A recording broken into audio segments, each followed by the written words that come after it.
Washington, acting to silence a fierce domestic and international outcry over his separation of children and parents at the border, U.S. President Donald Trump issued an order Wednesday to detain families together, but indefinitely. Trump's push for the extended detention of children generated a fresh round of denunciation. The vague language of the order made it unclear how he would actually proceed. And an administration official told the New York Times that they would not make any effort to immediately reunite the 2,000-plus families that have already been separated.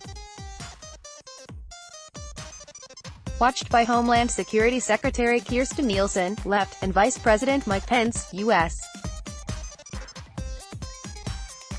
President Donald Trump signs an executive order on immigration in the Oval Office of the White House on June 20, 2018 in Washington, D.C. The order is aimed at putting an end to the controversial separation of migrant families at the border. Mandelnon, AFP, Getty Images. Still, the decision was a significant reversal from a president who loathes to be seen backing down, especially on illegal immigration, and who had repeatedly lied that he was powerless to end the separations. If Congress did not pass a new law, we're going to have strong, very strong borders, but we're going to keep the families together. I didn't like the sight or the feeling of families being separated, Trump said upon signing the order. Trump relented under pressure from not only Democrats but from Republicans, who were being inundated with outraged phone calls and had grown worried about potential harm to their midterm campaigns. Article continued below. By Wednesday morning, the people criticizing the policy include the Pope, UK Prime Minister Theresa May and Canadian Prime Minister Justin Trudeau, who called the policy wrong and unacceptable. Read more. Donald Trump accuses Canadians of smuggling shoes home from U.S. Canadians overwhelmingly disapprove of Donald Trump. Pulse's opinion, Mokama. Donald Trump intends to fulfill his terrible promise. The order was an implicit admission that the president and his top officials had been deceiving the public.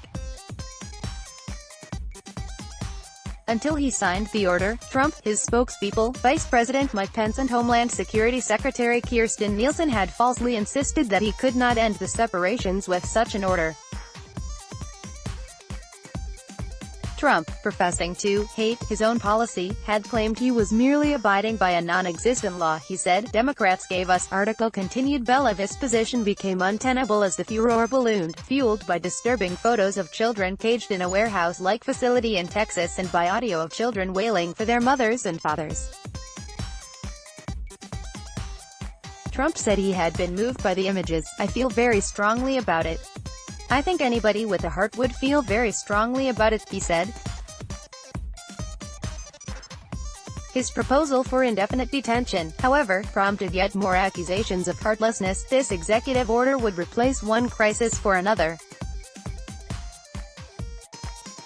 Children don't belong in jail at all, even with their parents, under any set of circumstances. If the president thinks placing families in jail indefinitely is what people have been asking for, he is grossly mistaken. Anthony Romero, executive director of the American Civil Liberties Union, said in a statement. Trudeau refused to directly condemn the separation policy on Monday, saying he would not play politics, and that part of his job is to maintain good relations with the U.S. He delivered a condemnation on Wednesday, offering his first direct criticism of any of Trump's domestic policies. "What's going on in the United States is wrong. I can't imagine what the families living through this are enduring.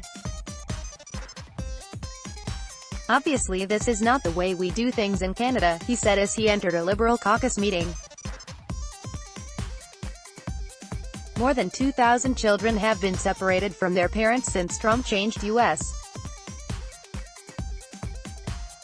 policy last month. The order did not include specific language about reunifying those families.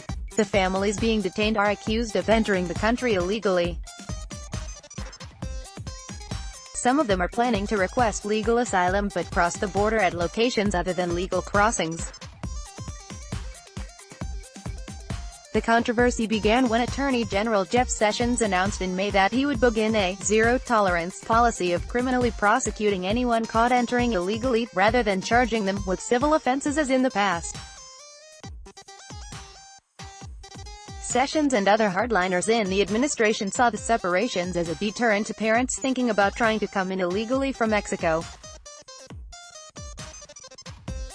Trump's new order did not abandon the zero-tolerance policy.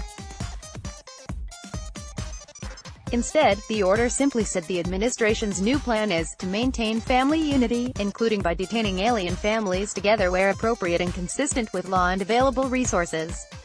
It directed the military to create space to house immigrant families if necessary. It was not immediately obvious how the U.S. government would interpret the "consistent with law and available resources" phrasing or what kind of shelter the military would provide. And to the dismay of immigration advocates, the order also sought to legalize the indefinite detention of children. The order told Sessions to ask the courts to change a 20-year-old legal agreement that requires children to be released without unnecessary delay, which has been interpreted to mean within 20 days. Instead, Trump wants the children kept in detention until their legal cases are resolved, which can take months in the case of people seeking asylum. It was not clear what Trump planned to do if the courts refused. Immigration activist Alida Garcia said on Twitter, "This is a trap. Prosecuting parenthood and throwing kids in indefinite jails cannot be our answer," Garcia said. "The fact that Trump feels the need to respond is a sign of our strength. The fact that Trump feels the answer is kids in jails indefinitely is a sign of how far we have to go." Trump's hard line on immigration was central to his election victory in 2016, and he has made a determined effort to raise fears about crime by illegal immigrants in advance of this year's congressional midterms. The dilemma is that if you're weak, which people would like you to be, if you're really, really pathetically weak, the country is going to be overrun with millions of people, he said Wednesday. And if you're strong, then you don't have any heart. That's a tough dilemma. Perhaps I'd rather be strong, but that's a tough dilemma. The administration had struggled to get its story straight in defending the separation policy. Sessions and Trump advisor Stephen Miller took proud ownership of it, while Trump pretended it was not his own. The title of the order is "Affording Congress an Opportunity to Address Family Separation," and Trump continued Wednesday to call on Congress to pass a legislative fix. The Republicans, who control both chambers, were drafting bills but had not agreed on any of them. In a sign of the haste with which the order was issued, it was originally posted online with the word "separated" spelled "separated." The White House deleted it to correct the error.